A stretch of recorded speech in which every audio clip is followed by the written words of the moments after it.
मैं मुख्य आचार्य आर के सोनवानी आप सभी को जय मसीह की। आज की ऑनलाइन रविवारी आराधना परमेश्वर पिता, परमेश्वर पुत्र और पवित्र आत्मा के नाम से प्रारंभ करते हैं।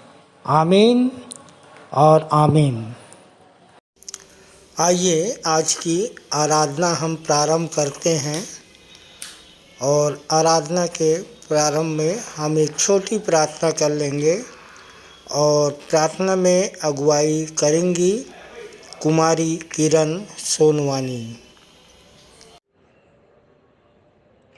आप सबको जय मसीह की। मेरा नाम किरण सोनवानी है और मुझे शैतानी शक्तियाँ लगी हुई थी। यहीं के प्रार्थना दुआ से बचाई गई हूँ और जैसे खुद बची हूँ वैसे दूसरों को बचाने का प्रयास करती हूँ। आइए प्रारंभिक प्रार्थना में जाते हैं।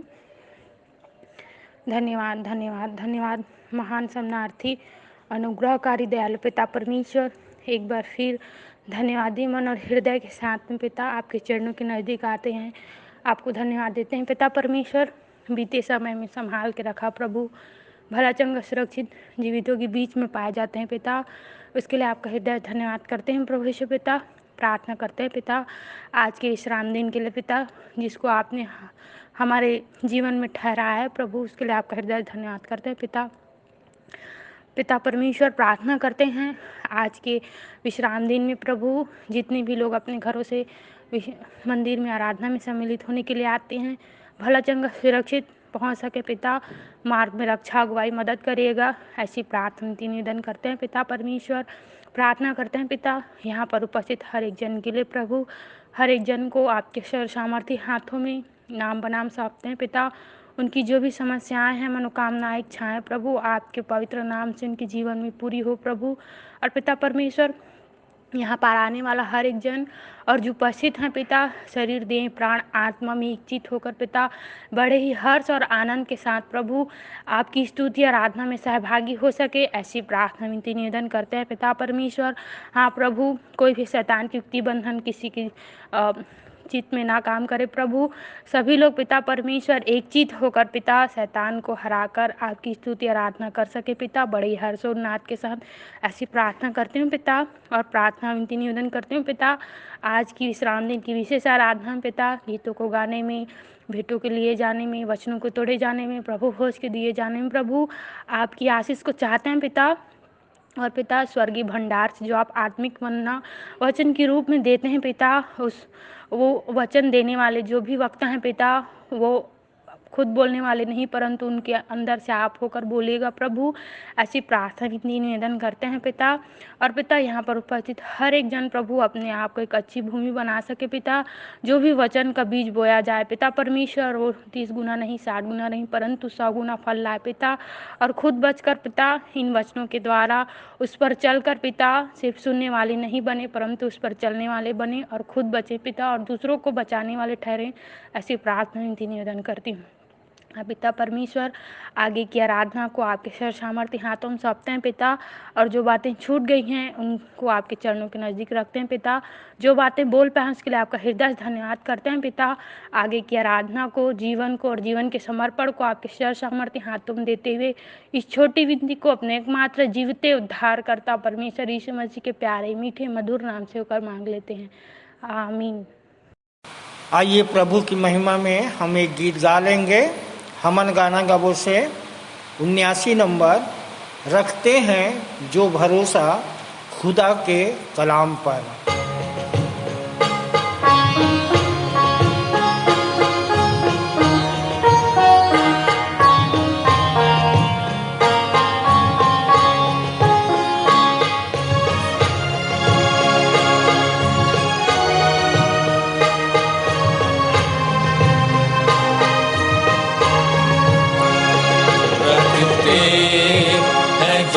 भरोसा खुदा के कलाम पर, रखते हैं जो भरोसा खुदा के कलाम पर। खाते नहीं वो धोखा किसी भी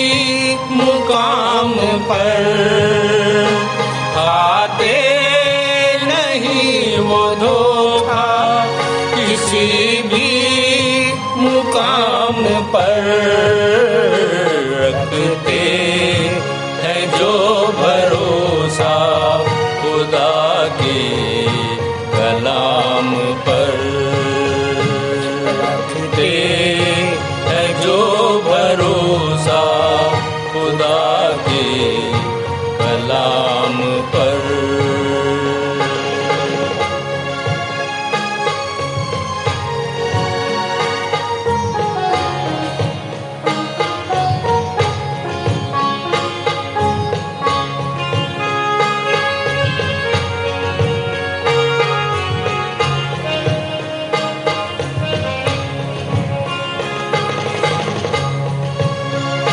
सर होंगे उनके ऊंचे जो खुदा को ढूंढते हैं। सर होंगे उनके ऊंचे जो खुदा को ढूंढते हैं।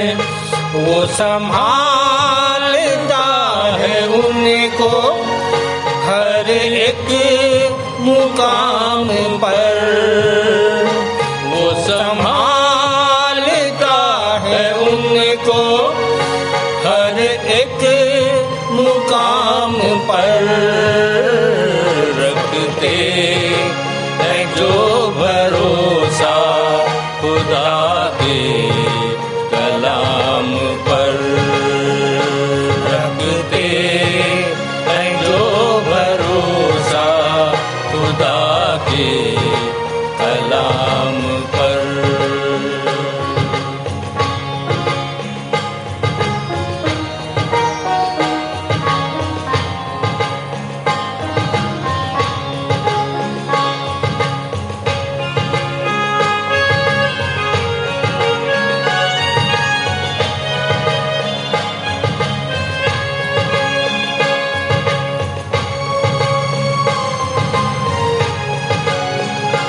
बादल गरज रहे हैं बीड़ा भी बज उठी है। बादल गरज रहे हैं बीड़ा भी बज उठी है। सागर मचल रहे हैं यहोवा के नाम पर। सागर मचल रहे हैं यहोवा के नाम पर रखते हैं जो भरोसा खुदा के कलाम पर रखते हैं जो भरोसा खुदा के कलाम पर।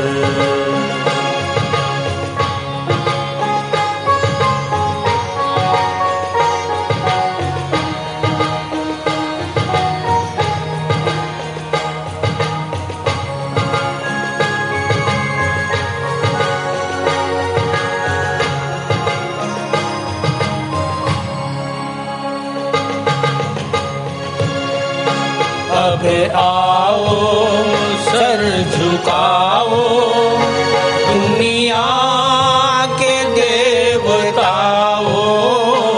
अब आओ सर झुकाओ दुनिया के देवताओ। मसीहा हुआ है राजा सारे जहान पर।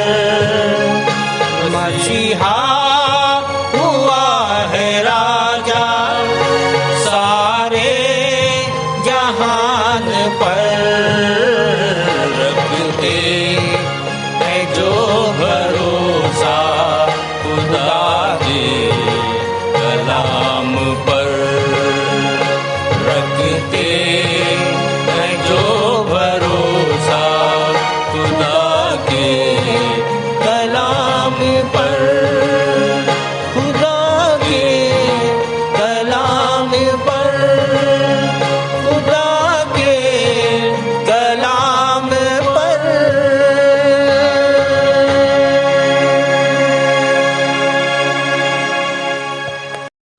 आवा हम प्रभु की महिमा में एक छत्तीसगढ़ी गीत गा लेबो।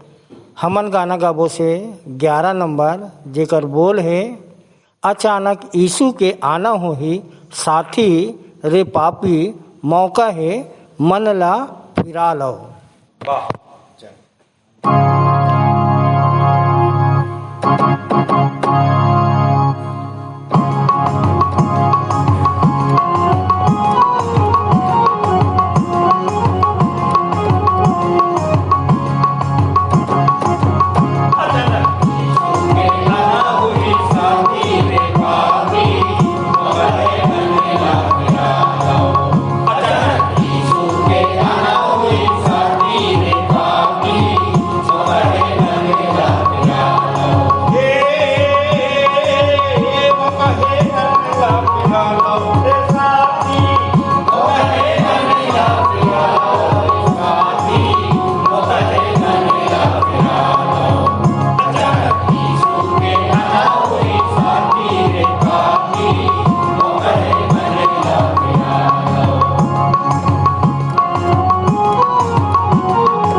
याह की स्तुति करो, यहोवा का धन्यवाद करो, क्योंकि वह भला है और उसकी करुणा सदा की है। यहोवा के पराक्रम के कामों का वर्णन कौन कर सकता है, या उसका पूरा गुणानुवाद कौन सुना सकता। क्या ही धन्य हैं वे जो न्याय पर चलते और हर समय धर्म के काम करते हैं। हे यहोवा, अपनी प्रजा पर की प्रसन्नता के अनुसार मुझे स्मरण कर, मेरे उद्धार के लिए मेरी सुधि ले, कि मैं तेरे चुने हुओं का कल्याण देखूं और तेरी प्रजा के आनंद में आनंदित हो जाऊं और तेरे निज भाग के संग बड़ाई करने पाऊं। आइए हम परमेश्वर की महिमा में इसकी आराधना करें। आइए हम आराधना के प्रारंभ में प्रभु की महिमा के लिए गीत गा लेंगे, जो स्तुति गीत क्रमांक 98 में पाया जाता है। आइए हम गीतों को गाएं।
आइए उत्तरवादी की रीति से उत्तरवादी पाठ पढ़ने के लिए निकाल लेंगे।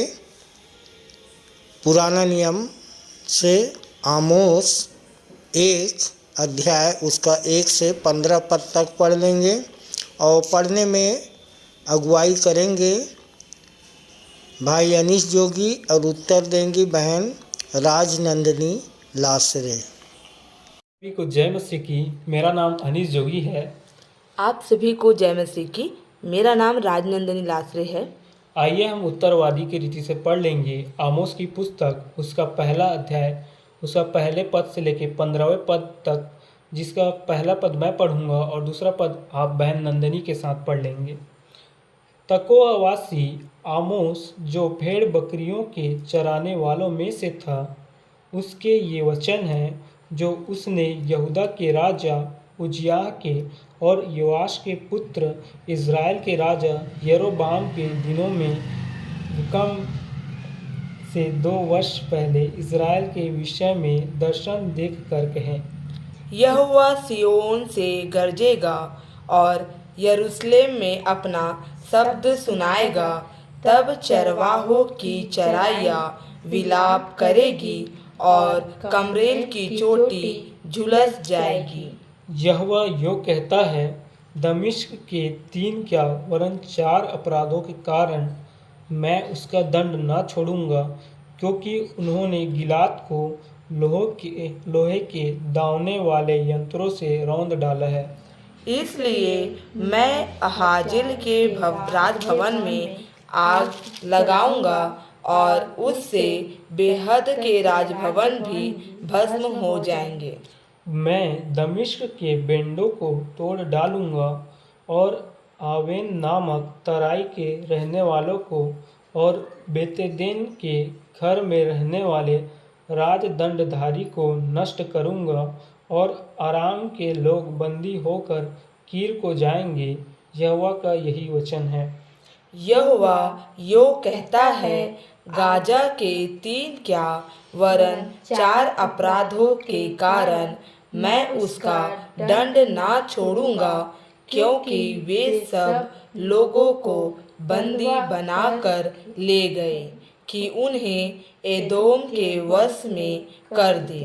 इसलिए मैं गाजा की शहरपनाह में आग लगाऊंगा और उससे उसके भवन भस्म हो जाएंगे। मैं अश्दोद के रहने वालों को और अस्कलोन के राजदंडधारी को भी नष्ट करूंगा। मैं अपना हाथ एक्रोन के विरुद्ध चलाऊंगा और शेष फलिस्ती लोग नष्ट होंगे। परमेश्वर यहोवा का यही वचन है। यहोवा यो कहता है, सोर के 3 क्या वरन 4 अपराधों के कारण मैं उसका दंड न छोड़ूंगा, क्योंकि उन्होंने सब लोगों को बंदी बनाकर एदोम के वश में कर दिया और भाई की सी वाचा का स्मरण न किया। इसलिए मैं सोर की शहरपनाह पर आग लगाऊंगा और उससे उसके भवन भी भस्म हो जाएंगे। यहोवा यो कहता है, एदोम के 3 क्या वरन 4 अपराधों के कारण मैं उसका दंड न छोड़ूंगा, क्योंकि उसने अपने भाई को तलवार लिए हुए खदेड़ा और कुछ भी दया न की, परंतु क्रोध से उनको लगातार फाड़ता ही रहा और अपने रोष को अनंत काल के लिए बनाए रहा। इसलिए मैं तैमान में आग लगाऊंगा और उससे बोस्त्रा के भवन भस्म हो जाएंगे। यहोवा यो कहता है, अम्मोन के 3 क्या वरन 4 अपराधों के कारण मैं उसका दंड न छोड़ूंगा, क्योंकि उन्होंने अपनी सीमा को बढ़ा लेने के लिए गिलाद की गर्भीली स्त्रियों का पेट चीर डाला। इसलिए मैं रब्बा की शहरपनाह में आग लगाऊंगा और उससे उसके भवन भी भस्म हो जाएंगे। उस युद्ध के दिन मैं ललकार होगी, वह आधी वरन बवंडर का दिन होगा। अंतिम वचन हम साथ में पढ़ लेंगे। और उनका राजा अपने हाकिमों समेत बँधुआई में जाएगा। यहोवा का यही वचन है। आप सभी को जय मसीह की। आइए हम विश्वास वचन बोलें। मैं सर्वशक्तिमान पिता पर स्वर्ग और पृथ्वी के सृजनहार परमेश्वर पर विश्वास रखता हूँ। मैं उसके एकलौते पुत्र हमारे प्रभु यीशु मसीह पर, जो पवित्र आत्मा के सामर्थ के द्वारा कुमारी मरियम से जन्मा, जिसने पोंतियुस पिलातुस के राज्य में दुख उठाया, जो क्रूस पर टांगा गया और मारा गया, जो गाड़ा गया और अदृश्य लोक में पहुंचा, और तीसरे दिन मृतकों में से फिर जी उठा, जो स्वर्ग पर चला गया और सर्वशक्तिमान पिता परमेश्वर के दाहिने हाथ विराजमान है, और जीवितों और मृतकों का न्याय करने फिर आने वाला है। विश्वास रखता हूँ मैं पवित्र आत्मा पर, पवित्र सार्व कलीसिया पर, संतों की संगति पर, देह के पुनरुत्थान पर, पापों की क्षमा पर और अनंत जीवन पर विश्वास रखता हूँ। आमीन। सामान्य सामाजिक एवं पारिवारिक कलीसियाई प्रार्थना हम कर लेंगे और प्रार्थना में अगुवाई करेंगी आचार्य कुमारी सविता सिंह। आप सबको जय मसीह की। मेरा नाम आचार्य सविता सिंह है। आइए हम प्रार्थना में जाएं। अपने दोनों हाथों को जोड़ें, आंखों को बंद करें और सारा ध्यान परमेश्वर पिता की तरफ लगाएं। महान दयालु जीवित पिता परमेश्वर, धन्यवाद करते हैं कि आपने हमें जीवितों के बीच में रखा और हर एक ने उत्तम आशीष दिया। और धन्यवाद करते हैं आज के आपके इस ठहराए गए पवित्र विश्राम दिन के लिए कि इस विश्राम दिन में आकर हम आपकी आराधना में उपस्थित होने पाते हैं, आपकी स्तुति आराधना करने पाते हैं। इसके लिए धन्यवाद करते हैं। धन्यवाद करते हैं पिता इस पूरे मिशन कंपाउंड के लिए जहाँ पर आपने हमें जीवित और आत्मिक कलीसिया दी है। और आज हम नए नए विश्वासियों के लिए धन्यवाद करते हैं जिनके साथ आज हम आपकी आराधना करने पाते हैं। धन्यवाद करते हैं प्रभु कि आपने हमें ये देश दिया जिसमें हम अमन, चैन व धार्मिक स्वतंत्रता के साथ रहने पाते हैं और आपके नाम का प्रचार प्रसार करने पाते हैं। इसके लिए धन्यवाद करते हैं। प्रार्थना करते हैं पिता देश के सब धार्मिक राजनैतिक अगुवों के लिए कि आप उन्हें भी ऐसी ज्ञान बुद्धि समझ की आत्मा दे कि वे भी आपके डर और भय में इस देश का संचालन उचित रीति से कर सके और इस देश में अमन, चैन और शांति की स्थिति बनी रह सके। हम प्रार्थना करते हैं पिता कि जैसा कि हम सुनते हैं समाचारों में और भी चीज़ों में कि विदेशों में आपस में बहुत सारी लड़ाइयाँ हो रही हैं विभिन्न बातों के लिए, तो होने दे उन्हें भी आप ऐसी ज्ञान बुद्धि समझ की आत्मा दे कि पूरे विश्व में शांति की स्थिति उत्पन्न हो सके। हम धन्यवाद करते हैं परमेश्वर पिता इस मिशन अस्पताल के लिए जहाँ पर बहुत से रोगी आते हैं और होने देना परमेश्वर पिता यहाँ पर कार्य करने वाले एक एक जन को जो इन रोगियों की सेवा करते हैं, नर्स डॉक्टरों को, इन सब को ऐसी ज्ञान बुद्धि समझ की आत्मा देना परमेश्वर पिता कि यहाँ के जो भी रोगी हैं वो न केवल शारीरिक दृष्टिकोण से शारीरिक रूप से चंगाई पा सकें परंतु आत्मिक चंगाई भी प्राप्त कर सकें और आपके नाम को जानने पाए परमेश्वर पिता और बहुतों के लिए गवाही का कारण बनने पाए।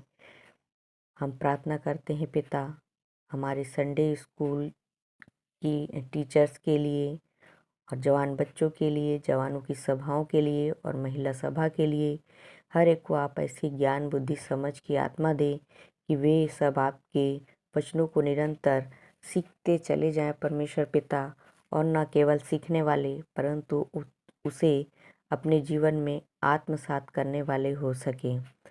हम प्रार्थना करते हैं परमेश्वर पिता हमारे विश्वासी मंडली के जितने भी कार्यक्रम हैं, जितने भी योजनाएं हैं, वो सब पर आपकी दया अनुग्रह व आशीष को चाहते हैं कि वे सब आपकी दया से पूर्ण हो सके। प्रार्थना करते हैं हमारे मंदिर के संचालक मंडल के लिए, आचार्यों के लिए, सहायक सहचार्यों के लिए और कार्य करने वाले प्रत्येक एक एक जन के लिए हर एक को आप ऐसी ज्ञान बुद्धि समझ की आत्मा दे कि वे आपकी वचनों को न केवल सीखने वाले परंतु उस पर चलने वाले और बहुतों को सिखाने वाले हो सके। और होने देना परमेश्वर पिता कि हम निरंतर आपकी संगति में बने रहने पाए। हम प्रार्थना करते हैं आज के बोलने वाले वक्ताओं के लिए प्रभु कि आप हर एक के संग और साथ हो, हर एक को ऐसी ज्ञान बुद्धि समझ की आत्मा दे कि आज के वचनों को हम सुन सके। जो वचन का बीज यहाँ से बोया जाता है उनके भी संग और साथ हो कि आप उनकी आत्मा में होकर आज हर एक जन से आप बातचीत करने पाएँ, ताकि हम आपके वचन को सीख सकें और उसकी गहराई को हम समझने पाए। परमेश्वर पिता, हम सारी बातों के लिए आपका हृदय से धन्यवाद करते हुए आगे की सारी आराधना को आपके सर्व सामर्थी हाथों में सौंपते हुए ये छोटी विनती अपने एकमात्र जीवित उद्धारकर्ता प्रभु यीशु मसीह के धन्य और मीठे नाम में मांगते हैं, आमीन। ये समय है संदेश का और हमारे लिए संदेश लेके आ रहे हैं आचार्य श्री पंडित चंद्रशेखर देव तिवारी शास्त्री, जिनका विषय है दशवांश से प्रारंभ कर सर्वांश में आना है। दशवांश से प्रारंभ कर सर्वांश में आना है, मन प्राण बुद्धि से प्रेम कर अनंत जीवन पाना है। लूका 10:27 पर इनका संदेश आधारित है। आप सबको आचार्य पंडित चंद्रशेखर देव तिवारी शास्त्री की ओर से जय मसीह की। आज का हमारा संदेश का विषय है दशवांश से प्रारंभ कर सर्वांश में आना है, मन प्राण बुद्धि से प्रेम कर अनंत जीवन पाना है। दशवांश क्या है? जो भी हम कमाते हैं उसका 10वां हिस्सा। अगर आप 10,000 रुपया कमा रहे हैं महीने में, तो 10वां हिस्सा उसका 1,000 हुआ, और जिसे हमको परमेश्वर को देना चाहिए। तो दशवांश के द्वारा परमेश्वर अपनी प्रजा को आशीष देता है। यह बीज बोने का सिद्धांत है, और बीज बोने वाले कभी अपने आशीषों को नहीं खोते। हमारा परमेश्वर संपन्नता का परमेश्वर है, तो हम दशवांश देकर परमेश्वर का आदर करते हैं। अब कुछ लोग ये समझते हैं कि ये पैसा मांग रहा है। भाई, ये पैसा मांगना नहीं है। ये सिद्धांत को मैंने नहीं बनाया, दशवांश को मैंने फिक्स नहीं किया है। यह बाइबल की सच्चाई है, बाइबल का सिद्धांत है। मलाकी 3:10 में लिखा है, सारे दशवांश मेरे भंडार में ले आओ। तो हमको बिना कुड़कुड़ाए, प्रेम के साथ, आदर के साथ, हर्ष के साथ अपनी उपज की कमाई का दशवांश परमेश्वर को देना चाहिए, और इसके द्वारा हम परमेश्वर का आदर करते हैं। सबसे पहले दशवांश की शुरुआत अब्राहम ने किया। उत्पत्ति 14 अध्याय में हम इसे पढ़ सकते हैं। इब्रानियों 7 में भी इसी बात को ही बताया गया है। और इस समय व्यवस्था नहीं आई थी, फिर भी अब्राहम को कैसे पता चला कि दशवांश देना चाहिए? किसी न किसी रूप से परमेश्वर ने उससे बातचीत किया होगा, और फलस्वरूप अब्राहम ने दशवांश शुरू किया। बाद में जब व्यवस्था आई तो मूसा ने इनका नियम बनाया कि भाई दशवांश देना चाहिए। तो हमारे जीवन में जब हम कुछ काम करते हैं, तो हमारे जीवन में पैसे आने का जो प्रोसेस है, अगर वो बंद नहीं हुआ है, तो देने का प्रोसेस भी बंद नहीं होना चाहिए। कई लोग क्या है, 1-2 महीना देते हैं और फिर बंद कर देते हैं। आपके जीवन में अगर आपका इनकम आ रहा है, तो आपको देने का भी इनकम बंद नहीं होना चाहिए। तो ये परमेश्वर ने फिक्स किया है, मैंने इसको नहीं बनाया है। फिर कुछ लोग ये बोलते हैं कि ये पुराने नियम की शिक्षा है। भाई, यीशु मसीह ने दशवांश को मना नहीं किया। उन्होंने शास्त्री फरीसियों को कहा कि तुम जीरे सौंप का दशवांश तो देते हो, लेकिन न्याय दया को छोड़ देते हो। मतलब ये कि तुम दशवांश देते रहो और न्याय दया भी करते रहो। और फिर उन्होंने कहा जो कैसर का है वो कैसर को दो, जो परमेश्वर का है वो परमेश्वर को दो। फिर कुछ लोगों की आदत ये रहती कि भाई पैसा वो देते हैं और उसके बाद फिर वो हिसाब मांगते हैं। भाई, अगर हमने परमेश्वर को भेंट अर्पित कर दिया, दशवांश दे दिया, तो फिर हम कौन होते हैं कि उनसे हम हिसाब मांगें? तो हिसाब मांगना उचित नहीं है। हमने भेंट स्वरूप दे दिया है परमेश्वर की सेवा के लिए, तो हर्ष से, खुशी से परमेश्वर की सेवा के लिए दें। दूसरी बात यह है कि यीशु मसीह की शिक्षाओं को उसके अनपढ़ चेले लोग समझ गए, लेकिन पढ़े लिखे फरीसी लोग नहीं समझ पाए। आज भी यही होता है। हम गाना तो जरूर गाते हैं, तन मन और धन उसे दो, यीशु को मैं सब देता, लेकिन हम देते नहीं हैं। तो यहाँ पर है दशवांश से प्रारंभ का सर्वांश में आना है। अभी आपने दशवांश देना ही शुरू नहीं किया तो सर्वांश फिर कैसे दोगे? सर्वांश सब कुछ 100% कैसे दोगे? तो इसको हमें सीखना है। प्रभु की सेवकाई को आगे बढ़ाने के लिए हमें दशवांश देना चाहिए, और जो हम देते हैं वो प्रभु की सेवकाई में ही लगती है। हम गुरु मंत्र बांटते हैं, और नए नियम देते हैं, प्रभु की सेवकाई करते हैं। इससे सेवकाई बढ़ती है, आत्मा बचाई जाती है और स्वर्ग राज्य में परमेश्वर के लिए कई एक आत्माओं को हम बचा पाते हैं। एक बात और कि हम मन प्राण बुद्धि से प्रेम कर हमको अनंत जीवन पाना है। हमको अपने सारे मन से, अपने सारे शक्ति से, बुद्धि से, प्राण से परमेश्वर को प्रेम करना है। इन बातों के द्वारा हम परमेश्वर की महिमा करना है और अनंत जीवन पाना है। बहुत से लोगों को स्वर्ग राज्य में लेके आना है।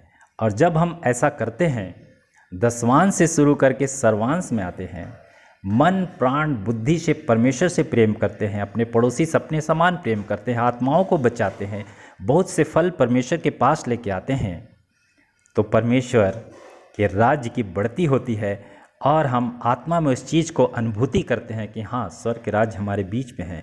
तो इस तरह से हमें प्रभु का काम करते जाना है। और जब हम ऐसा करते हैं तो परमेश्वर हम सबको बहुतायत की आशीष देता है और उसके जीवन में किसी चीज़ की कमी घटी नहीं होती है, क्योंकि हमारा परमेश्वर संपन्नता का परमेश्वर है। इस छोटे से संदेश के द्वारा परमेश्वर हम सबको आशीष दे। जय मसीह की। सुंदर संदेश के लिए आचार्य तिवारी जी को और उनके पूरे परिवार को प्रभु बहुतायत की आशीष दे। प्रभु भोज विधि का संचालन करने के लिए आ रहे हैं सहायक सह आचार्य श्री सुपेंद्र केवल, जो सरसेनी से हैं। आप सभी को जय मसीह की। मेरा नाम सहायक सहाचार्य सुपेंद्र कुमार केवर्त है। मुझे प्रभु में आए 8 साल हो गए और आने का कारण था मेरे सीने में दर्द था। मैं बहुत जगह चिकित्साओं में गया, वैद्यों के पास गया, कहीं भी मुझे आराम या शांति नहीं मिला। यहीं के गुरु मंत्र और प्रार्थना के द्वारा मैं आज भला चंगा हूँ। मैं परमेश्वर का धन्यवाद करता हूँ। प्रभु भोज की ब्यारी का संचालन करने का अवसर परमेश्वर की दया से मुझको मिला और हमारे अगुओं का भी मैं धन्यवाद करता हूँ। उनकी दया से प्रभु भोज ब्यारी का संचालन करने का अवसर मुझको मिला है। पहली बार मैं प्रभु भोज का संचालन कर रहा हूँ। मेरे प्रियो, इससे पहले कि हम प्रभु भोज की विधि में जाएं, शामिल हो, कुछ बातों को बताना चाहता हूँ। जैसा कि परमेश्वर के वचन में कहता है, पहला यूहन्ना 1:7 में, यीशु का लहू हमें सब पापों से शुद्ध करता है। यूहन्ना लिखता है, उसके पुत्र का लहू यीशु हमको सब पापों से शुद्ध करता है। उसी प्रकार से मेरे प्रियो, यशाया 1:18 में लिखा है, तुम्हारे पाप चाहे लाल रंग के हो तो भी वे हिम के समान उजाले हो जाएंगे, और चाहे अर्घवानी रंग के हो तो भी वे उनके समान श्वेत हो जाएंगे। और एक कोढ़ी ने पास आकर के मत्ती 8 उसके 1 में कोढ़ी ने आकर के यीशु मसीह से कहा, हे प्रभु, यदि तू चाहे तो मुझे शुद्ध कर सकता है। प्रभु यीशु मसीह ने उसको बोला, मैं चाहता हूँ तू शुद्ध हो जा। और वे शुद्ध हो गए। उसका शरीर एक कोमल हो गया, बच्चे के समान हो गया। मेरे प्रियो, यीशु मसीह, हम जानते हैं केवल इस संसार में अगर कोई शुद्ध कर सकता है हमारे मन को, विवेक को, तो केवल वो प्रभु यीशु मसीह है जो हमको शुद्ध कर सकता है। बाकी और दुनिया में कोई चीज़ नहीं है जो हमें शुद्ध कर सकता है। अब बात यह है कि कोढ़ी ने तो कहा, यदि तू चाहे तो मुझे शुद्ध कर सकता है। क्या आप और मैं चाहते हैं शुद्ध होना? क्या आप और मैं अपनी गलतियों को स्वीकार करते हैं, जो जाने अनजाने में भी करते हैं और जानबूझकर भी करते हैं? मेरे प्रियो, आज कोढ़ वो तो शरीर का कोढ़ था, लेकिन आज इंसान के मन में, विचारों में कोढ़ भरा है। जैसे जलन, क्रोध, तरह तरह के बुरे विचार, तरह तरह के गंदे बुरे काम करते हैं, ये सब कोढ़ में ही आता है।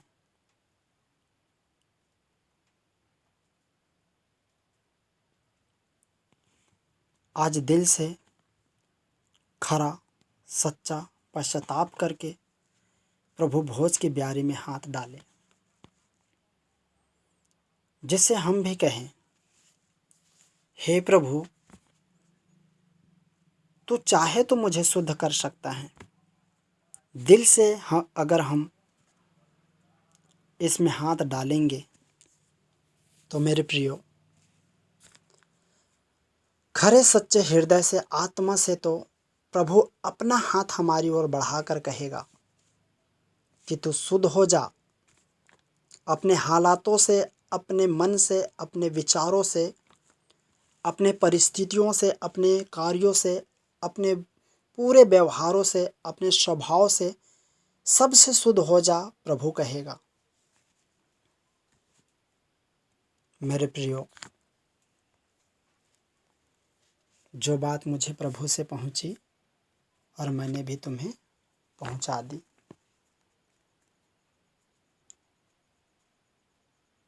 आप सभी को जय मसीह की।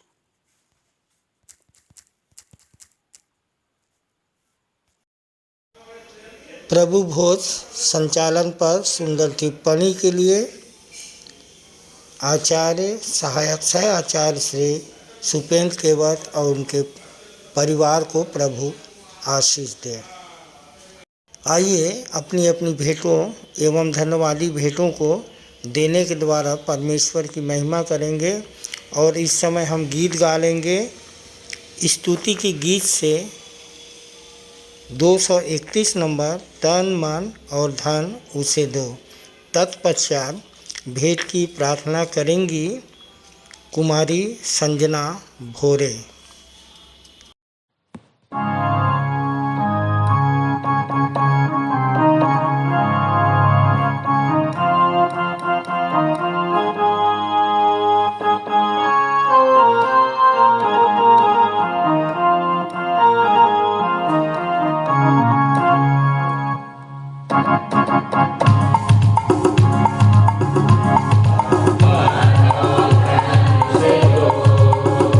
अपने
आसमान के झरोखों को खोलकर अपरंपार आशीषों की वर्षा करने वाले, ऐसी सारी दुनिया को बनाने वाले प्रभु जी परमेश्वर पिता बड़े ही आनंदित और धन्यवादी मन के साथ आपके चरणों के सच में आते हैं और आपसे प्रार्थना करते प्रभु जी कि परमेश्वर पिता जो कुछ भी प्रभु जी भेंटे हमने आपके सम्मुख लाई है परमेश्वर पिता, ये आप ही की दी हुई आशीषों का प्रभु जी एक छोटा सा अंश है पिता परमेश्वर, जिसे हमने आपके सम्मुख में लाया है पिता। तो प्रभु अपनी बड़ी दया और अनुग्रह करके प्रभु जी आप इसे ग्रहण कर लीजिए परमेश्वर पिता। जिस प्रकार से प्रभु जी आपने हाबिल की भेंट को ग्रहण किया था परमेश्वर पिता, उसी प्रकार से प्रभु जी परमेश्वर पिता हमारी भी भेंटों को प्रभु जी आप ग्रहण कीजिए परमेश्वर पिता।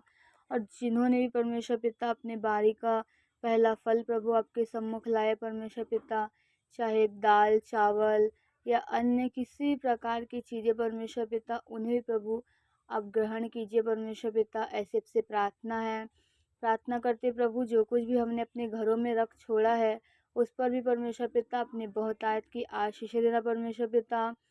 उसे खर्च करने की प्रभु जी ज्ञान बुद्धि समझ की आत्मा देना परमेश्वर पिता, ताकि वो पैसे प्रभु अच्छी जगह यूज़ हो सके प्रभु जी परमेश्वर पिता, खर्च हो सके प्रभु जी।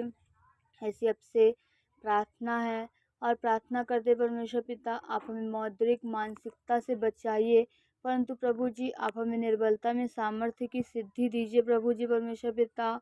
और इन सब से कहीं बढ़ करके प्रभु जी हम अपने आप को जीवित पवित्र और आपको भावता हुआ बलिदान करके चढ़ाने वाले हो सके, ऐसे आपसे प्रार्थना है पिता। प्रभु जी आगे की संपूर्ण आराधना को आपके पवित्र हाथों में सौंपते हुए छोटी विनती अपने उद्धारकर्ता मात्र एक जीवित प्रभु यीशु मसीह के नाम से मांगते हैं, आमीन।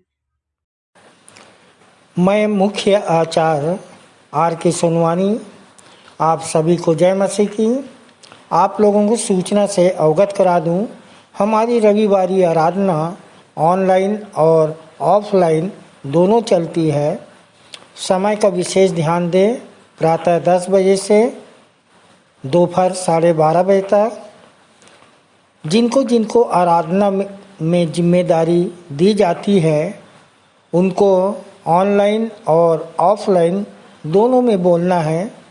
ऑनलाइन के लिए अपना ऑडियो बनाकर शुक्रवार शाम तक अवश्य ही मुझको भेज देवें। विशेष सूचना, प्रायः यह देखा जा रहा है कि ऑनलाइन आराधना में जो प्रार्थना उत्तरवादी पाठ है, जो संदेश है कि रिकॉर्डिंग शुक्रवार शाम तक नहीं भेजी जाती, जिससे शनिवार रात भर सेटिंग करने में लग जाता है। अतः अब संचालक मंडल द्वारा निर्णय लिया गया है कि जिसकी रिकॉर्डिंग शुक्रवार शाम तक नहीं पहुंचेगी उसे आने वाले समय में अवसर नहीं दिया जाएगा। तदनुसार इस आदेश का कड़ाई से पालन किया जाएगा। आदेशानुसार संचालक मंडल विश्वासी मंदिर बिलासपुर। 29/10/2023 की रविवारी आराधना के लिए आप लोगों को सूचित कर दूं, जिसका संचालन आचार्य कुमारी प्रतिभा शेष के द्वारा, प्रारंभिक प्रार्थना श्रीमती राजेश्वरी के द्वारा, उत्तरवादी पाठ दूसरा पत्रस 2 अध्याय पूरा पढ़ लेंगे और पढ़ने में अगुवाई करेंगे भाई श्री कमल सूर्यवंशी और उत्तर देंगी कुमारी मनीषा कोसरिया। सामान्य सामाजिक एवं पारिवारिक कलीसियाई प्रार्थना आचार्य श्री प्रवीण जैसल के द्वारा। संदेश होगा हमारे मंदिर की सह संचालिका श्रीमती अर्चना दास जी के द्वारा, जिनका विषय है दशवांश देना विश्वास का न्यूनतम प्रमाण है। दशवांश देना विश्वास का न्यूनतम प्रमाण है, सर्वांश देना विश्वास का अधिकतम प्रमाण है। आप अपने संदेश के लिए मलाकी 3:10 और लूका 10:27 ले सकते हैं। प्रभु भोज विधि का संचालन आचार्य श्री राम मनोहर पांडे के द्वारा, भेंट की प्रार्थना भाई बंटी गंगावने के द्वारा, मुख्य संदेश अपने संचालक जी से उत्तरवादी पाठ पर सुन लेते हैं। अंतिम प्रार्थना सहायक सह आचार्य श्रीमती नसीम सिरवास के द्वारा और संचालक जी की आशीष से सभा का समापन करेंगे। धन्यवाद। आइए और अंत में सुन लेते हैं अपने मंदिर के संचालक जी द्वारा पिछले सप्ताह के संदेशों की समीक्षा, मंदिर की वर्तमान स्थिति एवं भविष्य की योजनाएं तथा उत्तरवादी पाठ पर संक्षिप्त टिप्पणी। प्रभु यीशु मसीह के मधुर मीठे नाम में आप सबको जय मसीह की। प्रियो, आज जबकि सारे संसार में विश्व युद्ध का खतरा मंडरा रहा है, प्रारंभ भी हो गया है और अभी कुछ ही समय पहले कोविड के कारण से लाखों लोगों की मौत हुई और मैं विचार कर रहा था कैसी विडंबना है कि जब विश्व में दुख आया, बीमारी आई, तो सब एक दूसरे की मदद कर रहे थे, प्राण बचाने की कोशिशें की जा रही थी। परंतु जैसे ही अच्छे दिन आए, आनंद के दिन आए, खुशी के दिन आए, हम एक दूसरे के देशों में भ्रमण करते हैं, वहाँ की सभ्यता, वहाँ की सुंदरता को देखते हैं और ऐसे आनंद के समय में ये युद्ध प्रारंभ हो गया और सब एक दूसरे के प्राण के प्यासे होते चले जा रहे हैं। प्रियो, ये आहट है अंत के समय की और ऐसे समय में हमारे सामने भी बहुत सी मुसीबतें आ रही हैं और संसार इतनी रफ्तार से दौड़ रहा है, इतनी रफ्तार से दौड़ रहा है कि उसको वचन पर मनन करने के लिए, रुक कर ठहर कर समझने के लिए समय नहीं है।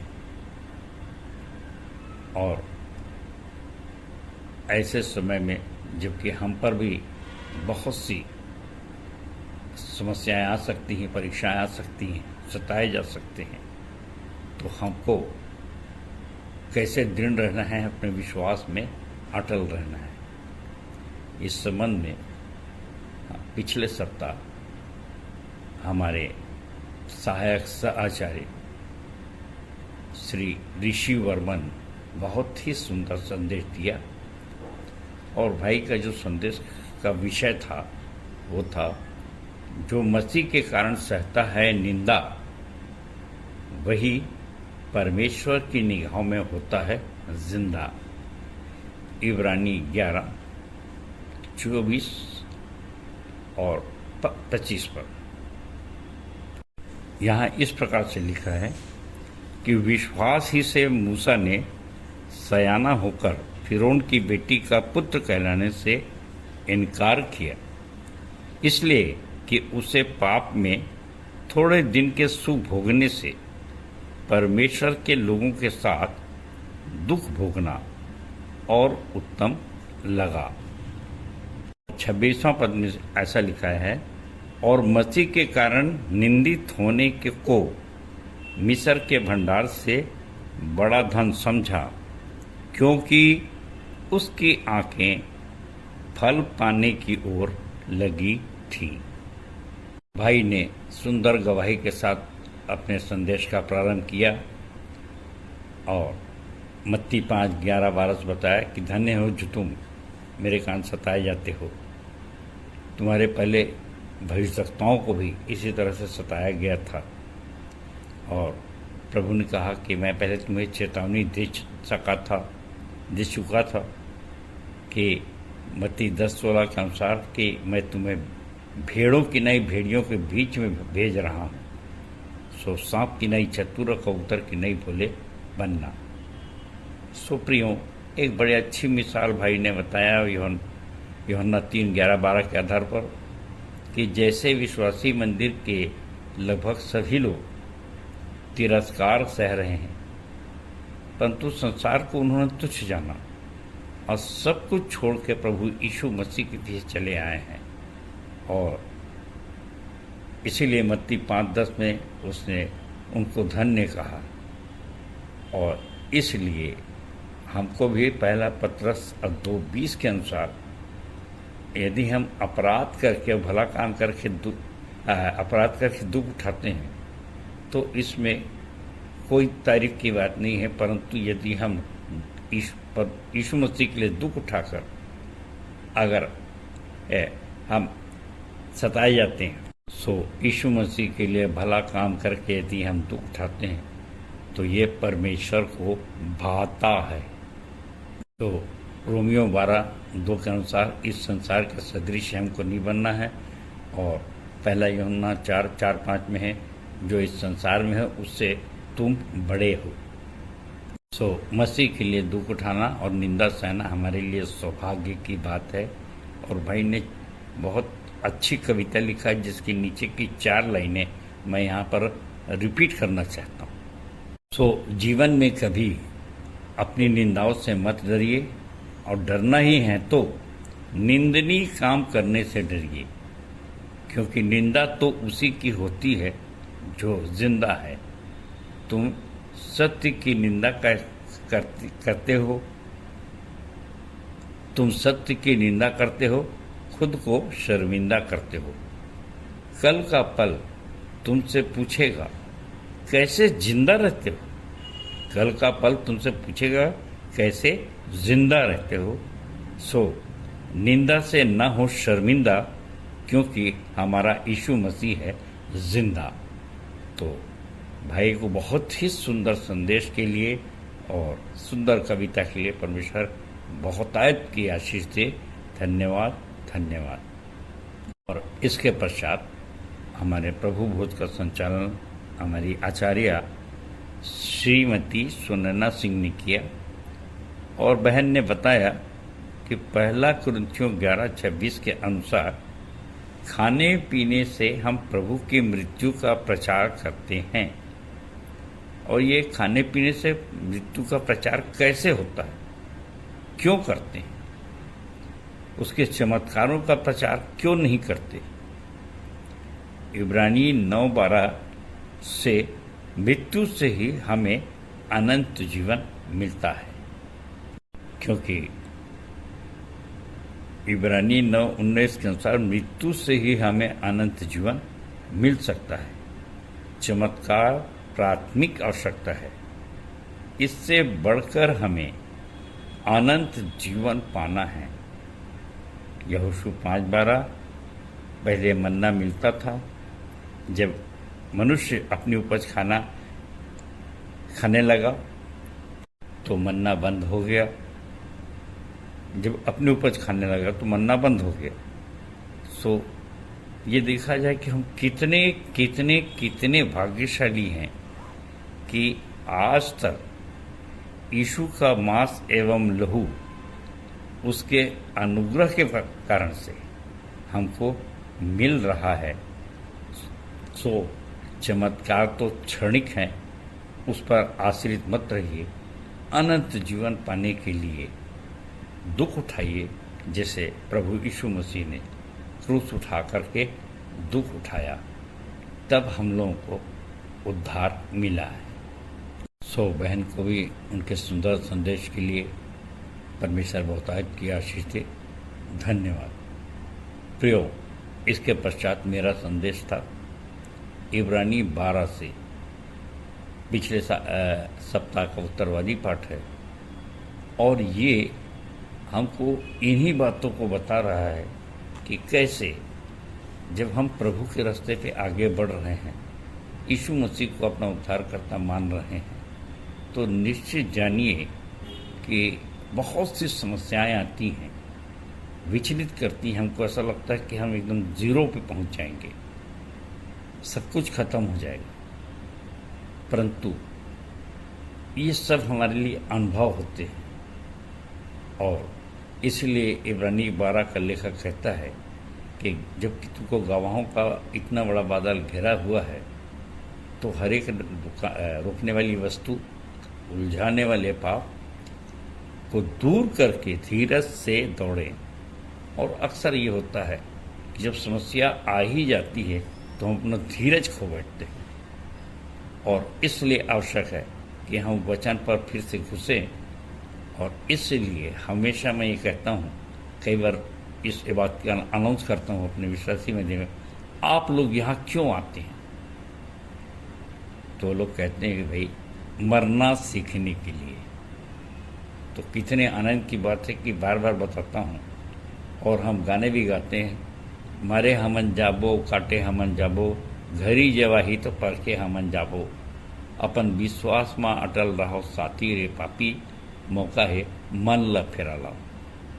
प्रियो, ये इब्रानी 12 के पाठ में जहाँ बहुत ही समझाते हुए लिखा गया है लेखक के द्वारा, परंतु यहाँ पर धीरे धीरे वो थोड़ा कड़े शब्दों का उपयोग कर रहा है, वार्निंग भी दे रहा है, यानी घुड़क भी रहा है और बता रहा है कि अगर ऐसा नहीं करोगे तो उसका परिणाम भी क्या होगा। और यहाँ पर वो 5 से 11 अगर देखें तो कहा तुम जो उन उपदेशों को जो पुत्रों की नहीं तुमको दिया गया था भूल गए हो।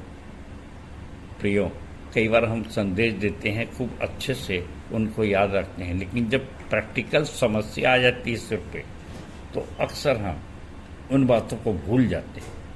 और बहुत बड़ी मानवीय कमी है ये कि वहीं अगर आप सबसे कह रहा हूँ कि भाई कोई एक गाल में झापड़ मारे तो दूसरा फेर देना, परंतु अगर अचानक ऐसा हो जाता है तो पहले तो मैं सोचूंगा नहीं, पर हो सकता है उसके जवाब में मैं जड़ दूँ। खासकर जवानी में ऐसा ही होता है। परंतु धीरे धीरे हमें पेशेंस आता है, धीरज आता है। और उसके लिए भी साधना करने की ज़रूरत है कि विपरीत परिस्थितियों में हम अनकंट्रोल ना हो जाए। बिल्कुल। ये 11वें पद में बताता है कि परमेश्वर का वचन बताता है, प्रभु वचन, कि जब परमेश्वर तुमको घुड़के तो हियाव मत छोड़ना, सब सह लेना।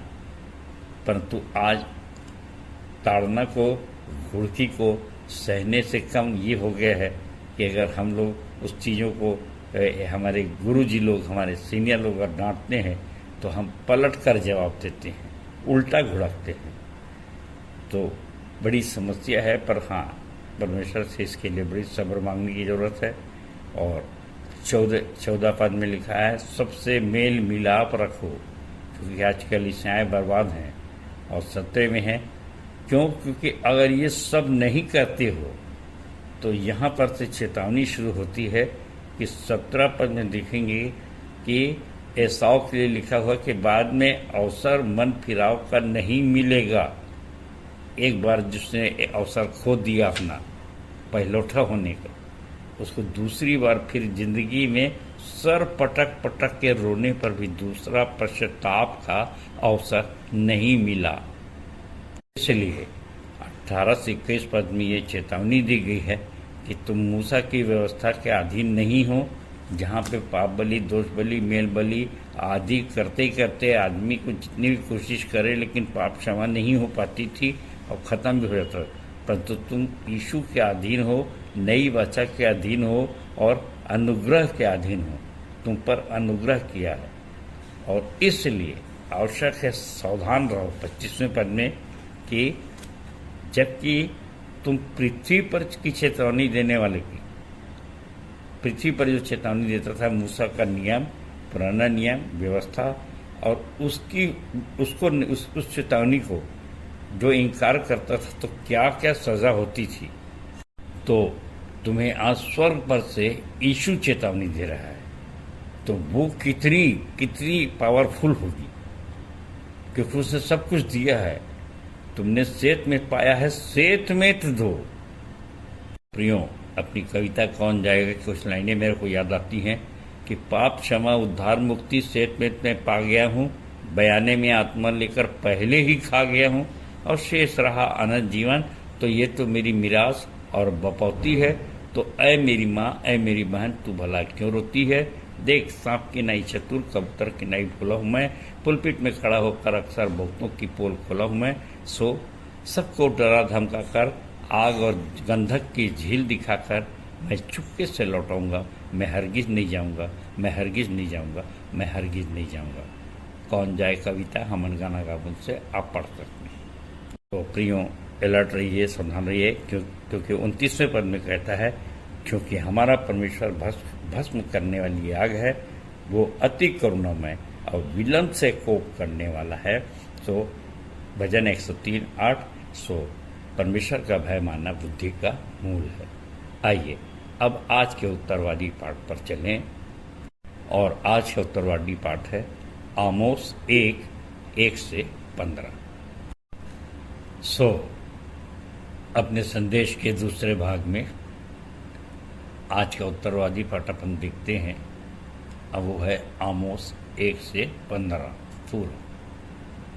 और प्रियो, हम अभी तक जब से विश्वासी मंदिर प्रारंभ हुआ है, बहुत ही कम पुराने नियम पर बोलते हैं, और उसका कारण भी ये था कि बहुत से आर्थिक तंगी के कारण से भी हमारे यहाँ बड़ी बाइबल नहीं खरीद पाते थे। और हमने प्रयास किया कि पहले कम से कम नए नियम की बातें, प्रेम, पाप, विश्वास, उद्धार इत्यादि बता दी जाए, और जब लोग अच्छे से मजबूत हो जाए तो पुराने नियम की बातों को समझने का प्रयास करें। और यह आवश्यक था कि भाई समय समय पे हमको पुराना नियम भी पढ़ाया जाए और उसमें से शिक्षा प्राप्त की जाए। सो आमोस 1:1-15 में आमोस एक भविष्यवक्ता है, और ईसा पूर्व 555 ईस्वी पूर्व की घटना है। और ऐसे समय में, जबकि ये माना जाता है कि भौतिक समृद्धि का समय था और भयानक बहुत ज़्यादा सामाजिक बुराइयाँ वहाँ पर थी, और जब भी ऐसी स्थिति होती है तो परमेश्वर अपने भविष्यवक्ताओं के द्वारा अपने आप को प्रकट करता है और अपना काम करता है। और पुराने नियम में देखा जाए तो होशे है, आमोस है, उपाध्याय है और नहूम है, बहुत ढेर सारे ऐसे छोटे भविष्यवक्ता हैं।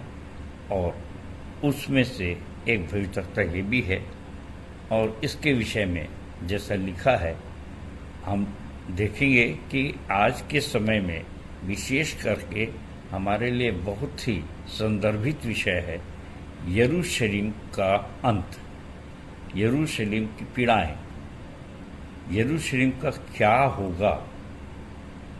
और वहीं पर हम जान रहे हैं कि आज के वर्तमान समय में युद्ध चल रहा है कि यरूशलेम पर आमोस ने हमला कर दिया, हमास ने हमला कर दिया, और इसको ये माना जा रहा है कि ये विश्व युद्ध का प्रारंभ है। और इसके पश्चात जब यरूशलेम जवाब दे रहा है तो सारे देश, पूरा विश्व दो भागों में बट गया है, और प्रयास किया जा रहा है कि इसको धार्मिक युद्ध करके धार्मिक युद्ध कहा जाए, ताकि कुछ धर्म के लोग एक तरफ हो जाएं और युद्ध जीतने योग्य हो जाए। तो इसके पहले कि हम वचन में आगे बढ़ें, मैं आपके सामने पढ़ रहा हूँ आमोस 1 पहला और दूसरा वचन। आमोस तकोई, जो भेड़ बकरियों के चराने वालों में से था, उसके ये वचन है जो उसने यहूदा के राजा उज्जिया के और योआस के पुत्र इज़राइल के राजा यारोबाम के दिनों में भुंडोल में 2 वर्ष पहले भुंडोल से 2 वर्ष पहले इज़राइल के विषय में दर्शन देखकर कहे। और दूसरा पद, यहोवा सिय्योन से गरजेगा और यरूशलेम से अपना शब्द सुनाएगा। तब चरवाहों की चराइयाँ विलाप करेंगी और करमेल की चोटी झुलस जाएगी। प्रियो, ये तकोई नामक जो गाँव है, ये आमोस का गांव था और ये यरूशलेम से लगभग 16 किलोमीटर दूर था। और वो बेतेल विदेशी भूमि में प्रचार करने गया हुआ था और व्यवसाय से भेड़ बकरी का चराने वाला था, या कहा जाए चरवाहों का मुखिया था। और बेतेल मूर्ति पूजा का केंद्र था जहाँ यरोबाम द्वितीय राजा था। और यहाँ पर आमोस का घोर विरोध हुआ। तब वो यहूदा को चला गया और जहाँ का राजा उजिया था। और ये बातें जो हैं 740 ईस्वी पूर्व की, ईसा से पूर्व की स्थिति है। और प्रियो, ये जो इज़राइल की स्थिति है उसके विषय में ये कहा जा रहा है कि भौतिक समृद्धि का और सामाजिक बुराइयों का यह काल था। और आमोस की भविष्यवाणियाँ दशमिक, फिलिस्ती, सोर, एदोम, आमोन और यहूदा और इजराइलियों से संबंधित हैं। और आमोस इजराइल का निर्णायक दंड, बर्बादी और संपूर्ण राष्ट्र की निंदा और धार्मिक लोगों की निंदा कर रहा है। और आमोस के दर्शन में विनाशकारी टिड्डी, आग, साहुल, आमोस 7:7 से 9 देखेंगे तो, और दंड आज्ञा व भविष्यवाणियों की आशीष है। कुल इसके 9 अध्याय हैं। और इस अध्याय में जिसे हम पढ़ रहे हैं, भूंडोल से पहले लिखाया हुआ ये और इसका वर्णन जो है जकरिया 14:5 में है। और ये क्यों हुआ भूंडोल, और इसका वर्णन दूसरा इतिहास 6:8 में है। और ये कहा जाता है कि याजकों के पाप के कारण से ये भूंडोल हुआ था इज़राइल में। और जैसे हमने पढ़ा कि परमेश्वर गरजेगा, और इसके लिए कहते हैं कि अपने शिकार पर जैसे सिंह झपटता है, वैसे परमेश्वर मनुष्यों पर झपटेगा, इजरायलियों पर झपटेगा। और करमेल पर्वत का संदर्भ आया है, ये बगीचों की भूमि कहा जा रहा है इजराइल को। और जब बगीचों की भूमि मतलब इतना सुंदर, इतना अच्छा, और उसकी भविष्यवाणी की जा रही है दूसरे पद में, जो शीघ्र समाप्त हो जाने वाला है। और इसका कारण भी है जो मैंने जैसे बताया कि बहुत से देशों के बारे में, बहुत से छोटे छोटे स्थानों के विषय में वो भविष्यवाणी कर रहा है। तो पहले दशमिक का देखते हैं 3 पद में। यहोवा यूँ कहता है कि दशमिक के 3 क्या 4 अपराधों के कारण मैं उसका दंड न छोड़ूंगा, क्योंकि उन्होंने गिलाद को लोहे के दावने वाले यंत्रों से रौट डाला है। इसलिए मैं इज़राइल के राजभवन में आग लगाऊंगा और उससे बेहदद के राजभवन भी भस्म हो जाएंगे। और यहाँ पर आमोस उन सब स्थानों के विषय में भविष्यवाणी कर रहा है। इसके आगे है छोटे छोटे पद में अज्जा, अशदोद, वाचा, सोर, तेमान और अम्मोनी के संबंध में बहुत ही रोचक वो संदर्भ है कि ये लोग लूत की छोटी बेटी से उत्पन्न हुए। और जो बाइबिल जानते हैं कि ये घटना जो है दूसरा राजा 8:15-16 में है, वह उत्पत्ति 19:38 में है। और अब सब जानते हैं यह अमानवीय घटना क्या हुई थी कि बेटियों ने पिता के साथ मिलकर के संतान उत्पन्न की थी और इसलिए इनके ऊपर यहाँ पर उसके श्राप का वर्णन कर रहा है।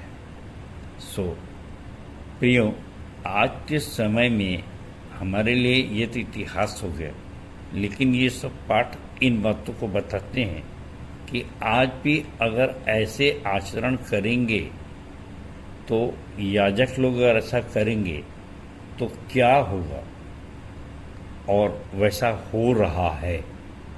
तो प्रियो, आज का समय कितना बदल गया, बहुत से देशों के नाम बदल गए, परिस्थितियां बदल गई, उनकी सीमाएं बदल गई, राजा बदल गए। और इसका कारण एक विशेष कारण है कि मैं ज़्यादा उसके इतिहास को न बता करके यही बताऊंगा कि अब वो परमेश्वर जो गरजता है ऊपर से, अब वो पृथ्वी पर आ गया है यीशु के रूप से। और यीशु मसीह ने बहुत स्पष्ट कहा कि एक गौरैया चिड़िया भी मेरे इजाज़त के बगैर नहीं गिरती, सो मत डरो, तुम्हारा मूल्य उन गौरैयों से अधिक है। सो ये चाहे कुछ भी हो जाए, हमको नए नियम में बहुत बहुत बहुत शक्तियाँ प्राप्त हैं, और यदि आपने उन शक्तियों को नहीं प्राप्त किया है, विश्वास में इतने अटल नहीं हैं, तो निश्चित रूप से घबराहट और डर के ही खत्म हो जाएंगे। परंतु नए नियम में ये सब बातें पौलुस ने भी लिखा है, अनुभव से लिखा है कि जैसे मैंने बताया कि अंत का समय बहुत करीब दिखाई देता है, विश्व युद्ध है, बड़ी बड़ी बीमारियां हैं, बहुत से मत्ती 24 पढ़िए तो सारी बातें भविष्यवाणी के रूप में कह दी गई हैं, और परमेश्वर ने स्वयं आके पृथ्वी में और सरल कर दिया। सो इसलिए हम ज़्यादा पुराने नियम की बातों को और भविष्यवाणियों को ज़्यादा नहीं करते, क्योंकि बहुत सी भविष्यवाणियाँ पूरी हो गई हैं, और टीकाकार के अनुसार बहुत सी भविष्यवाणियाँ पूरी होना है, तो टीकाकारों में काफ़ी विरोधाभास भी होता है, अलग अलग मत भी होते हैं। परंतु हम नए नियम के लोग हैं, हम यहाँ पर आके देखते हैं कि यीशु मसीह ने सबसे पहले क्या किया। यूहन्ना 3 और 11 और 12 के आधार पर यूहन्ना 3 में निकोदेमुस को समझाया कि अब मैं तुमको जो बोल रहा हूँ ये परमेश्वर है जो कह रहा है। हम जो जानते सो कहते हैं, और जो हम देखते हैं हम उसका वर्णन करते हैं, और तुम हमारी गवाही को स्वीकार नहीं करते। जब मैंने तुमसे पृथ्वी की बात कही और तुम ग्रहण नहीं करते, तो आसमान की बातें क्यों कर ग्रहण करोगे। देखिए, हमको भी पृथ्वी की बातें अर्थात आंखों देखे हाल का वर्णन कर रहा है, और अगर इन इतिहास को मैं चाहूँ तो कई पद पढ़ सकता हूँ। इसके महत्वपूर्ण है 9 है, 10 है, 14 है और 15 है। सो सबको ऐसा लगेगा कि भाई पूरी इतिहास ही बता रहे हैं, इसमें प्रकाशन और दर्शन कहाँ है। सो प्रियो, हम लोग भी, मैं भी धार्मिक यात्रा में यरूशलेम गया था, वहाँ के वातावरण को देखा है। मैंने उस दीवार को भी देखा है जो यरूशलेम के मंदिर की अधूरी है, और बहुत सी भविष्यवाणियाँ की जा रही हैं। परंतु हम जो जानते सो कहते, क्या तुम नहीं जानते कि तुम परमेश्वर का मंदिर हो और उसकी आत्मा तुम में वास करती है। वो मंदिर में वास करने नहीं जाएगा। सो प्रश्न ये है कि आप किस पक्ष में हैं, इधर या उधर। वहाँ की भाषा, वहाँ के लोग हम बहुत दूर तक तो नहीं समझते, परंतु एक चीज़ है, हम यीशु मसीह को हिंदी की बाइबल में जानते हैं कि उसने कहा जाओ सब जाति के लोगों को चेला बनाओ और उन्हें पिता पुत्र पवित्र आत्मा के नाम से बपतिस्मा दो। आगे आप जानते हैं जो इस काम को कर रहा है, तो उसके लिए पौलुस ने बताया, न जीवन न मृत्यु न स्वर्गदूत न प्रधानताएं न वर्तमान न भविष्य न सामर्थ न ऊंचाई न गहराई और न कोई और सृष्टि हमें परमेश्वर के प्रेम से जो हमारे प्रभु यीशु मसीह में अलग कर सकेगी। तो प्रियो, स्मरण रखिए कि परमेश्वर इस पृथ्वी पे आ गया, और परमेश्वर ने ही कहा कि लूका 4:18-19 देखेंगे कि मेरा अभिषेक कंगालों को सुसमाचार सुनाने के लिए किया गया है, और उसका पूरे पद को पढ़ेंगे 19वां को। तो आज ही ये वचन तुम्हारे सामने में पूरा हुआ है। ये है आंखों देखा हाल।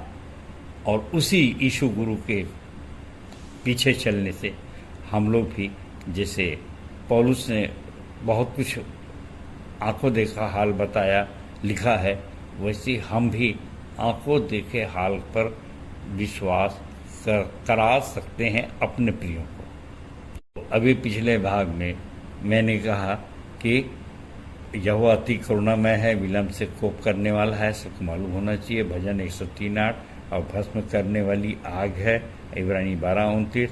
और इसलिए जो शिक्षा तुमको दी गई है, जो ताड़ना दी जा रही है, मत भूलो और एक दूसरे से मेल मिलाप करो, इब्रानी 12:14।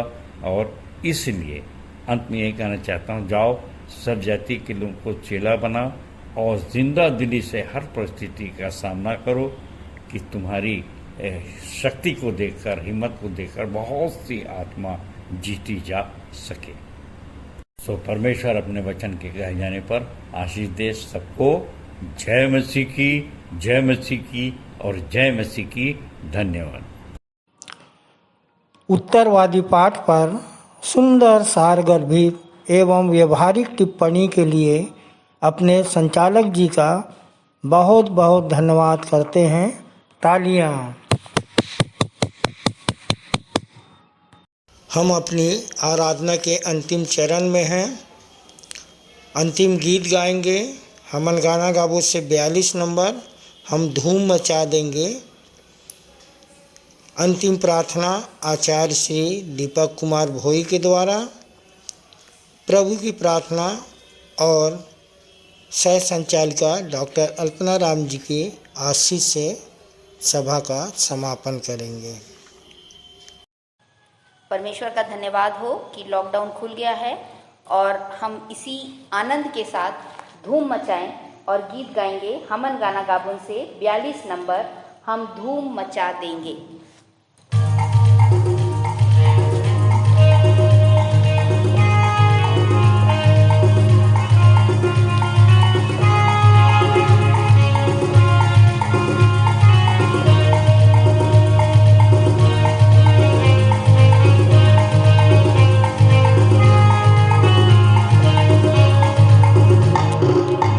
हम धूम मचा देंगे, हम धूम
सभी को जय मसीह की। मेरा नाम आचार्य दीपक कुमार भोई है। प्रभु यीशु मसीह को ग्रहण किए मुझे 12 वर्ष हो गए। इसी मंदिर में आकर मैंने सच्चे और जीवित परमात्मा को जाना, जो हम सब के बीच में, हम सब के अंदर में रहता है। तब से मैं इस मंदिर में बना हुआ हूँ। जैसे मैं बचा हूँ, दूसरों को बचाने का प्रयास करता हूँ। मैं पेशे से एक सिविल कॉन्ट्रैक्टर हूँ और रिंग रोड नंबर 2 पे मैं निवासरत हूँ। आज के इस पवित्र दिन में आइए हम सब मिलकर प्रभु की प्रार्थना में जाएं। हम सब अपने हाथों को जोड़ेंगे, आंखों को बंद करेंगे, ध्यान प्रभु की ओर लगाएंगे। आकाश पृथ्वी और हम सबको बनाने वाले हमारे सर्व सामर्थी, सर्वज्ञानी, सर्वव्यापी, एकमात्र सच्चे जीवित पिता परमेश्वर, बड़े ही धन्यवाद के साथ इस पवित्र दिन में, आज के इस विश्राम दिन में हम सब आपके चरणों के समीप नतमस्तक हैं। प्रभु जी, हम धन्यवाद करते हैं, हम सब के जीवन को आपने संभाल कर रखा और हम सबको आज के इस पवित्र दिन में आपने हम सबको उपस्थित कराया। आपके वचन रूपी भोज से हम सब तृप्त हो सके। प्यारे पिता परमेश्वर, आज के इस आत्मिक भोजन के लिए हम आपका हृदय से धन्यवाद करते हैं। पिता परमेश्वर, हम आपसे विनती और प्रार्थना करते हैं, जो कुछ वचन का बीज आज हमारे बीच में बोया गया है, हम सब पिता परमेश्वर इन वचनों के द्वारा अपने जीवन को बदलने पाएँ। ऐसा ना हो प्रभु जी कि हम आप सच्चे परमात्मा को जानने के बाद फिर से अपने पुराने दिनों को जिएँ, पुराने परिस्थितियों में जीवन यापन करें, परंतु पिता परमेश्वर हमारे सचमुच में वचन के द्वारा हमारे जीवन के बदलने से हम सब का चाल चलन बदल सके। हम सब का जीवन प्रभु जी आपको भावता हुआ ग्रहण योग्य बलिदान करके हम सब चढ़ाने वाले बन सकें। और पिता परमेश्वर, चाहे कैसी भी परिस्थिति रहे, आपके विश्वास में बने रहकर हम सब आपकी आज्ञा का पालन करने वाले बन सकें। प्यारे पिता परमेश्वर, आज के इस पवित्र दिन में हम सब का गीतों का गाया जाना, भेंटों का दिया जाना, गवाहियों का दिया जाना, संदेशों का दिया जाना, सब बातें प्रभु जी आपको सुखदायी सुगंध के रूप में ग्रहण योग्य हो सके। और इन सब से पढ़कर पिता परमेश्वर हम सब का जीवन भी आपको ग्रहण योग्य हो सके। प्यारे पिता परमेश्वर, जितने लोग आज हमारे बीच में उपस्थित हैं, उन सब के लिए भी हम धन्यवादित हैं। तमाम लोगों के लिए हम प्रार्थना करते हैं प्रभु जी, विशेषकर उन नए विश्वासियों के लिए जो पहली बार आज हमारे बीच आए। प्यारे पिता परमेश्वर, वो उनमें से हर एक जन प्रभु जी आपके विश्वास में बढ़ सके और जिनकी जैसी भी समस्या है पिता परमेश्वर, अपनी समस्या से निहाल हो सके। इन सब बातों को पिता परमेश्वर बड़ी सभा में हर एक जन गवाही देने का कारण बन सके। प्यारे पिता परमेश्वर, आने वाले सप्ताह में फिर से हम सबके मनों की तैयारी हो सके कि हम आत्मा और सच्चाई से प्रभु जी आपकी मंडली में, आपकी दास भक्तों की संगति में हम सब शरीक हो सकें और पिता परमेश्वर आत्मा और सच्चाई से आपकी महिमा का कारण हम सब बन सके। तमाम बातों के लिए एक बार फिर से आपको धन्यवाद देते हुए इस प्रार्थना को हम अपने जीवित उद्धारकर्ता प्रभु यीशु मसीह के मीठे, पवित्र और धन्य नाम में होकर मांग लेते हैं, आमीन। आप सबको जय मसीह की। हे हमारे पिता, तू जो स्वर्ग में है, तेरा नाम पवित्र माना जाए, तेरा राज्य आए, तेरी इच्छा जैसे स्वर्ग में पूरी होती है, वैसे ही इस पृथ्वी पर भी पूरी हो। हमारे दिन भर की रोटी आज हमें दे, और जैसे हमने अपने अपराधियों को क्षमा किया है, वैसे ही तू भी हमारे अपराधों को क्षमा कर और हमें परीक्षा में ना डाल, परंतु बुराई से बचा, क्योंकि राज्य, पराक्रम और महिमा सदा तेरे ही हैं। आमीन। आइए आशीष ग्रहण करें। और अब जो ऐसा सामर्थ्य है कि हमारी विनती और समझ से कहीं अधिक बढ़कर काम कर सकता है, उस सामर्थ्य के अनुसार जो हम में कार्य करती है, हमारे पिता परमेश्वर का प्रेम, प्रभु यीशु मसीह का अनुग्रह और पवित्र आत्मा की शांति और सहभागिता हम में से हर एक के साथ अब से लेकर सदा काल तक होती रहे। आमीन।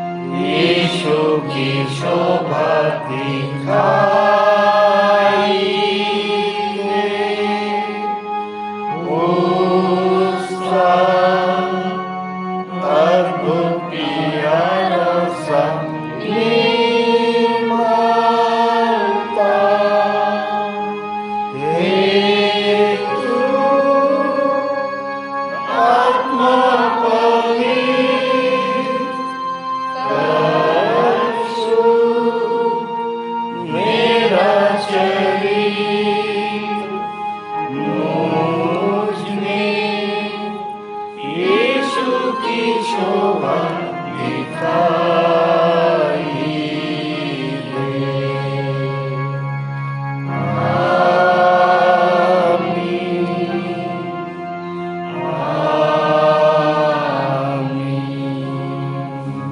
आप सबको जय मसीह की।